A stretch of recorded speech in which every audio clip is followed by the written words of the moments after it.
जी।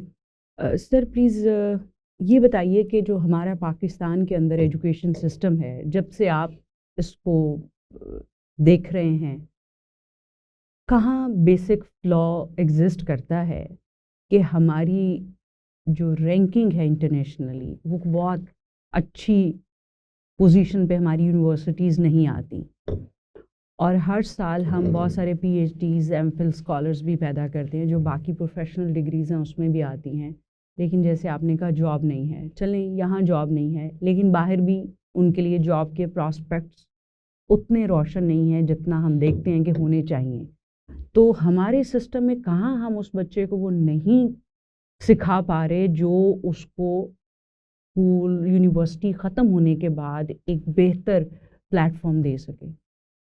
मैंने कोई जब एक कमीशन का चेयरमैन था पंजाब में, मैंने प्रपोज़ल दी थी टू फेडरल गवर्नमेंट को कि let's formulate a commission again to review what we have learned since we formed the HEC in 2002. 20 साल में हमने क्या किया, क्या सीखा और क्या सही किया, क्या गलत किया। सबसे बड़ी गलती ये थी कि हमने फोकस किया सिर्फ यूनिवर्सिटीज़ पे। हमें फोकस करना चाहिए एजुकेशन पे, जिसमें कॉलेज भी आ जाते हैं, स्कूल भी आ जाते हैं, उसको हमने छोड़ दिया था। तो वहाँ पे उसकी क्वालिटी पे कोई जोर नहीं है, उस पर इन्वेस्टमेंट कोई नहीं कर रहा था। तो कमीशन, कम से कम पंजाब कमीशन ये किया, कॉलेज के प्रोफेसर को, कॉलेज के लेक्चर उनको निकाला, उनको आगे बढ़ाया, उनके लिए प्रोग्राम शुरू करवाए, उनकी ट्रेनिंग प्रोग्राम की, उनकी फंडिंग की, वो वर्कशॉप करें। तो पहले HEC नहीं करता था, अभी भी नहीं करता, कि तुम्हारा काम सिर्फ यूनिवर्सिटीज़ को प्रमोट करना है। तो एजुकेशन का जो इनकन्सिस्टेंसी है ना, ये जो लैक ऑफ कनेक्शन है, कनेक्टिविटी है between school, college and higher, ये इस्टेब्लिश करना पड़ेगा। इसके लिए सिस्टम पूरा बनाना पड़ेगा। ये तो जब आपने उनको ये सजेशन दी कि ये बनाना चाहिए, करना चाहिए, तो उनका क्या जवाब था? और उस पे फिर फर्दर काम देखिए, उसका हुआ? मसला ये था हुँ। कि ब्यूरोक्रेसी जिस तरह हमारे पास ऑर्गेनाइज्ड है, मतलब जब मैंने देखा कि HED पहले HED नहीं था, पता डिपार्टमेंट एजुकेशन था, तो उसके अंदर प्राइमरी भी आ जाता था, सेकेंडरी भी आ जाता था, कॉलेज भी था और यूनिवर्सिटी भी थी। सिर्फ डिपार्टमेंट एजुकेशन था, और एक स्पेशल सेक्रेटरी था एजुकेशन हायर के लिए, एक स्पेशल सेक्रेटरी था प्राइमरी स्कूल के लिए, एक सेक्रेटरी था स्पेशल एजुकेशन के, एक स्पेशल सेक्रेटरी था टेक्निकल एजुकेशन। चारों सेक्रेटरीज एक सेक्रेटरी में थे। अब उन्हें अलग अलग कर दी। ऐसा अलग अलग जब हो गया, जो कॉलेज का सिस्टम था इंटरमीडिएट वाला, वो स्कूल से नहीं, अब इनके पास आ गया हायर एजुकेशन, हालांकि उनका ताल्लुक नहीं है, क्योंकि वो ऑलरेडी इस्टेब्लिश था। तो हमारी जब ब्यूरोक्रेसी बन जाती है ना, उसको तोड़ना, उसको चेंज करना बड़ा मुश्किल होता है। वो लोग नहीं समझते इस बात। एक बड़ा अच्छा एग्जाम्पल है, हमने बड़े ज़ोर ज़ोर से कहा कि हम सदर्न पंजाब को एक प्रोविंस बनाने से पहले एक पहले डिवीज़न बनाएंगे, ऑटोनमस बॉडी बनाएंगे। बनाई हमने, चीफ सेक्रेटरी का बनाया, सेक्रेटरीज का लिए बना के दिया, लेकिन वो चल नहीं सका, क्योंकि आज जो सेक्रेटरी बैठा हुआ है वो उसको कंट्रोल करता है, इंडिपेंडेंट तो नहीं है ना। जब सदर्न पंजाब अलग है तो उसको लेट नहीं ऑपरेट नहीं करने देते। यही जब तक लोकल गवर्नमेंट आप स्ट्रॉन्ग नहीं करेंगे, लोकल गवर्नमेंट को अथॉरिटी नहीं देंगे, पैसे नहीं देंगे, तो ये आपके सारे सिस्टम जो है रह जाएंगे। तो एक सबसे बड़ा सोल्यूशन मैं आजकल प्रमोट कर रहा हूँ। Against people are talking about more provinces, I am saying no, we don't need more provinces, we need more stronger, more powerful और एम्पावर्ड लोकल गवर्नमेंट। वो इस मसले का हल कर सकते हैं, और हर मसले का हल वहीं पे जाकर। दुनिया में चाहे फ्रांस ले लें या अमेरिका ले लें, वहाँ लोकल गवर्नमेंट चलाती हैं। वहाँ कोई प्रोविंशियल गवर्नमेंट, स्टेट गवर्नमेंट नहीं, वो स्टेट गवर्नमेंट तो लॉ बनाती। जो डे टू डे मसले हैं ना, स्कूल चलाना, हेल्थ सेंटर चलाना, सड़कें बनवाना, लोकल गवर्नमेंट का काम। वो उनकी अपनी बाउंड्री में वो काम, सारा काम वो करते हैं। बाउंड्री से आगे बीच में तो स्टेट आ जाती है, और स्टेट हाईवे है और इंटर स्टेट हाईवे अपनी अपनी बाउंड्री में काम करते हैं। तो लोकल गवर्नमेंट के पास, इंग्लैंड में भी यही है, लोकल गवर्नमेंट बड़ा पावरफुल होती है। They raise funds, they are mayors, education के पास है, हेल्थ के पास। तो जो हमारे पास, मतलब हमारे पास राजनपुर है, राजनपुर अगर डिस्ट्रिक्ट लोकल गवर्नमेंट है, राजनपुर की लड़की को कहीं और नहीं आना पड़ेगा, वहीं वहीं काम करेगी, वहीं काम करेगी, वहीं बताएगी, ताकि उसी इलाके में वो। अब राजनपुर की लड़की आती है लाहौर में, मुझे छुट्टी चाहिए, why this system has to be there. जबकि प्रैक्टिकल है, डूएबल है और एफिशिएंट भी। क्यों नहीं करते? इसलिए अथॉरिटी पावर की बात है। यानी वो सेंट्रलिटी ऑफ पावर को डिसेंट्रलाइज नहीं नहीं करना करें, चाहते। हालांकि लॉ बना हुआ है। जी। तो सर ये बताइए कि आपका जो इंटरनेशनल एक्सपीरियंस था 24 साल के अरसे पर मुहित अक़वाम मुत्तहिदा के साथ, उस सारे सफ़र में आपके लिए एजुकेशन के पर्सपेक्टिव में क्या नई इंसाइट्स, नए एक्सपीरियंसेस या नए ख़यालात पैदा हुए? और फिर आपने वापस जब आए तो एक यूनिवर्सिटी बनाने का, जो यूनिवर्सिटी ऑफ गुजरात है, वो ख़याल कैसे आपको आया? मैं एक्चुअली मेरे साथ खुशकिस्मती ये हुई थी कि जब मैं काम कर रहा था यूएन में, फिर नेटवर्किंग काफ़ी थी यूनिवर्सिटी के साथ, तो मैं कॉन्फ्रेंस ऑर्गेनाइज करता था, सेमिनार्स ऑर्गेनाइज करता था, यूनिवर्सिटी के लोग आते थे। तो मैं जब काम कर ही रहा था तो मुझे कोलंबिया यूनिवर्सिटी के डीन ने कहा कि तुम्हारे पास पीएचडी भी है और डेवलपिंग कंट्री एक्सपीरियंस भी है, तो why don't you join us in school public health as a professor.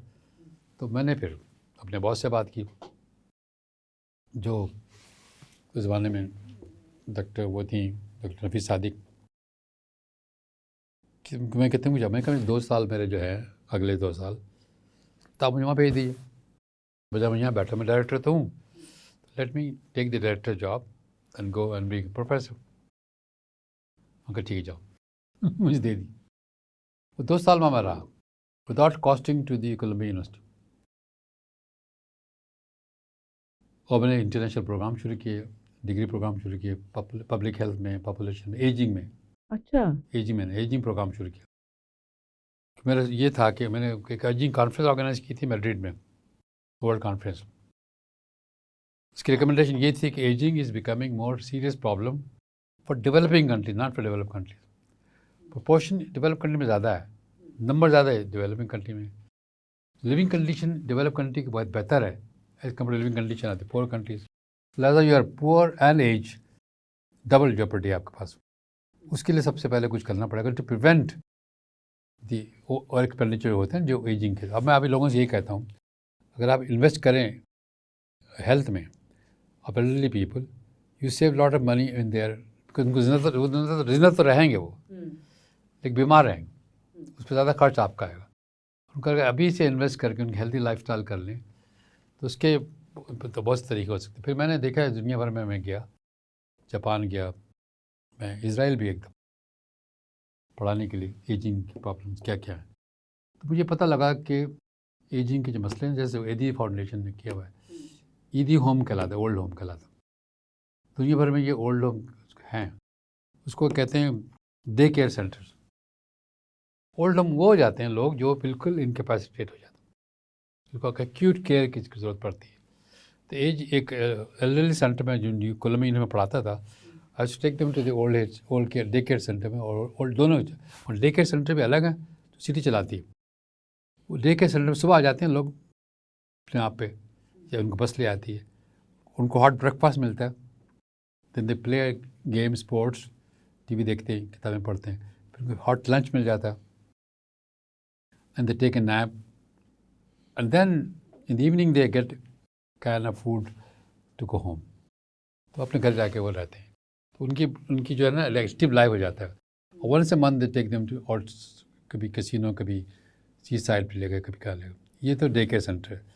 लेकिन जो ओल्ड होम जो बने हुए हैं, उसके अंदर एक फ्लोर होता है एक्यूट केयर के लिए, बाकी होता है नॉर्मल उन लोगों के लिए जिनके पास घर में रहने की जगह नहीं है, जो अबंडेंट है, या वो जो मैनेज करने वाला कोई बंदा नहीं है घर में, उनको मेडिकल ट्रीटमेंट चाहिए होता है, दवाई देनी पड़ती है, तो वो नीचे उनको रखा जाता है। क्योंकि वो बात तो ऐसे भी जो एक्यूट में है, जो कुछ भी नहीं कर सकते, उनके लिए अलग फ्लोर है। हमारे पास भी ऐसी चीज़ें हैं, आ रही हैं, हम उनके लिए पहले से स्पेशलाइज करना पड़ेगा। तो ये मेरा प्रोग्राम था, ये मैं चलाया करता था कोलंबिया यूनिवर्सिटी, और अभी भी मैं इस पर काम करता हूँ।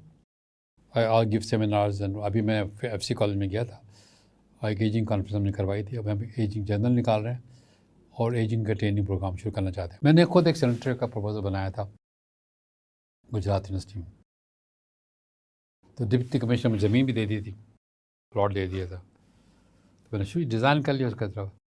आई want to build self sustaining centres. तो मैंने उसका मॉडल ये बनाया था इसमें एक होगा फार्मेसी एक तरफ कोने में, दूसरी तरफ होगी उसकी एंट्री, और एक फ्लोर पे होगा सारा ओल्ड एज के लोग, ऊपर फ्लोर पे होगा office for NGOs for rental. उसकी इनकम आएगी वही उसको चलाएगी, will not be dependent on government के ऊपर। ज़मीन मिल जाएगी बस, कभी बनाना मिल जाएगा, बाकी सब सस्टेनिंग होगा। ये मॉडल हमें करना पड़ेगा। तो जब आपने ये बनाया तो ये उस वक्त क्यों नहीं हुआ?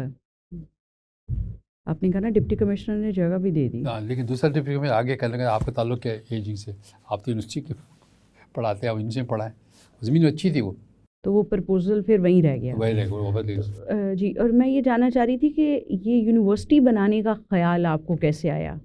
पहली बात तो ये कि जब मैं आया था, मुझे पंजाब यूनिवर्सिटी ने बुलाया था कि हमारे पास HEC की नई पॉलिसी आ गई है, जिसमें वो HEC कोशिश कर रही है कि बाहर में जितने पैट्रियट पाकिस्तानी हैं उनको अट्रैक्ट किया जाए पाकिस्तान आए तो साल 2 साल के लिए, तो हमारे पास आ जाए 1 साल के लिए, हमारा PhD प्रोग्राम शुरू कर दें। मैं ज़माने कोलम्बिया यूनिवर्सिटी में था और समर वर्कशॉप में ज़्यादा करता था, तो मैंने उनसे पूछा आप मुझे जाने दें 1 साल के लिए, जाने दे दें तो इनका मैं PhD का प्रोग्राम शुरू कर दूँ। तो वो मान गए। मैंने कहा समर प्रोग्राम मैं चलाऊँगा आपका, लेकिन बाकी 2 सेमेस्टर यहाँ रहूँगा। तो ये मेरे साथ हुआ। फिर HEC को मैंने पोस्ट ले ली, foreign faculty professor, Punjab university आ गया।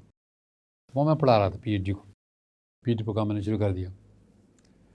तो PhD के स्टूडेंट मेरे से बड़े खुश थे, मैं उनके साथ टाइम देता, मैं सुबह से शाम तक वहीं बैठा होता था, और प्रोफेसर नहीं टाइम देते थे, मैं वहीं रहता था रात को 9-10 बजे तक वहीं मेरे कमरे में चाय पी जाती थी, डिस्कशन होती थी, जैसे माहौल होना चाहिए। वो उनका माहौल को देता नहीं था। तो मैं जब ये कर रहा था तो मुझे पता लगा गुजरात यूनिवर्सिटी में एक पोस्ट अनाउंस हुई है वाइस चांसलर, और चीफ मिनिस्टर साहब looking for somebody who is foreign qualified, foreign experience. तो मैंने कहा मुझे कहाँ जाएगा पंजाब में, मैं तो 1 साल के लिए आया हूँ, चला जाऊँगा वापस। आप देखते रहे कोशिश, तो देख लें क्या करना चाहते हो। मैं बस रिटर्नली मैंने अप्लाई कर दिया, तो मुझे लेटर आ गया, इंटरव्यू लेटर में चला गया। तो मैं गया सिलेक्शन बोर्ड के सामने, तो 2 बंदे मेरे जानने वाले मिल गए। उनको मैं फंडिंग करता था। एक तो वो साहब थे जिन्होंने बीकन हाउस बनाई, सरदार अजीज़ साहब। मुझे देख कर यहाँ तुम क्या कर रहा? मैं कहा मैं आया हुआ पहले से, पंजाब यूनिवर्सिटी में हूँ। वो इफ़ाद में होते थे ड्रोम में, उनको मैं UNFPA से फंड करता था के प्रोग्राम। तो मुझे देख के हैरान हुए कि तुम गुजरात जाओगे? मैं कहा आप देखते हैं, अगर आप भेज देंगे मैं चला जाऊँगा। तो एक और साहब थे, वो स्पेशल सेक्रेटरी थे, वो भी जानते थे पहले से। तो कहने लगा, जब मैंने इंटरव्यू देने के लिए गया, मैंने थोड़ा सा सर्वे किया गुजरात का, तो वहाँ क्या हो सकता है। तो मैंने कुछ सवाल उन्होंने ऐसे पूछे, तुम क्या करोगे? तो मैंने कहा मैं वहाँ पे ऐसे प्रोग्राम शुरू करूँगा जो इंडस्ट्री को सपोर्ट करेंगे। तो क्या मतलब? मैंने कहा जी वहाँ पे सिरामिक इंडस्ट्री है, फैन इंडस्ट्री वहाँ पर है, और स्पोर्ट्स इंडस्ट्री सियालकोट में है, तो मैं वो प्रोग्राम कैसे, मैं डिज़ाइन कराऊँगा, डिज़ाइन स्कूल बनाऊँगा। तो बड़े परेशान कि ये आइडिया उनको पसंद आया कि यूनिवर्सिटी शुड बिल्ड कम्युनिटीज़ और बिल्ड बिजनेसेस। तो मेरे नंबर वैसे ज़्यादा थे क्योंकि हायर क्वालिफिकेशन फ्रॉम अमेरिका, तो उसके एकेडमिक नंबर मेरे 100% थे। इंटरव्यू मेरे इत्तेफाक से और अच्छे आ गए, तो with I became number 1 candidate. तो मुझे याद है इमरान मसूद साहब मिनिस्टर थे, उनका अपना एक कैंडिडेट था जिसको लाना, वो गुजरात का था, तो मुझे मिले नहीं थे अब तक। तो उनका ये तो आएगा नहीं, तो पंजाब कोलम्बिया में पढ़ाते, ये कहाँ से आएगा? तो उन्होंने कहा उनसे मैं फैज़लाई साहब से इनको ले लें नंबर 2। मैंने मैं पहले उनको बुला के दिखाओ, मुझे बंदे को मिलाओ। मैं फिर जा चुका था कोर्स पढ़ाने के लिए कोलम्बिया। तो मुझे फिर फ़ोन कॉल आई सेक्रेटरी की, आपसे चीफ मिनिस्टर मिलना चाहते हैं। तो मैंने कहा कोर्स के बाद ही आऊँगा, कोर्स ख़त्म करके आऊँगा, तब ये 2 हफ्ते और पड़े, ठीक जितने जल्दी आ सकते हैं आ जाओ। मैं खेलने के लिए गया, तो मैं तुम्हारा CV देखा, ये तुम मेरी अपनी यूनिवर्सिटी है, तुम वर्ल्ड क्लास यूनिवर्सिटी बनाना चाहते, तुम जाके बनाओ। मैं कि आप भेजें, मैं चला जाऊँ, तो कल चले जाओ। तो वो सेक्रेटरी को बुलाया, उन्होंने कहा इनको कल ले जाओ। तो बेचारा क्या करता?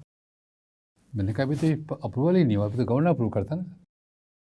अभी वो क्योंकि चीफ मिनिस्टर कह देगा तो गवर्नर कार तो नहीं करेगा।